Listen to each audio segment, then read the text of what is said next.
ఇదిగోండి ఫ్రెండ్స్, మనిషి స్వెటర్ లేదు, బ్లౌజులు లేవు, ఏం లేదు. ఇదిగోండి మా బైక్. కాశీ నుంచి అయోధ్య బయలుదేరుతున్నాము. చూడండి ఫ్రెండ్స్, నందిబొమ్మ సెంటర్ అంటారంట దీన్ని. ఇదంతా కాశీ.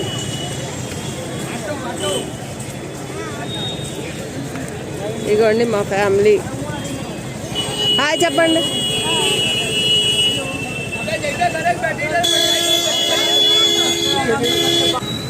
ఖాళీగా ఉంది రోడ్డులో కాశీ.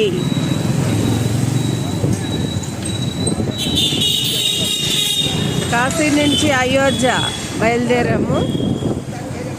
చూడండి ఫ్రెండ్స్, ఇరుకు సందులు. గండ్ మై ఫ్యామిలీ.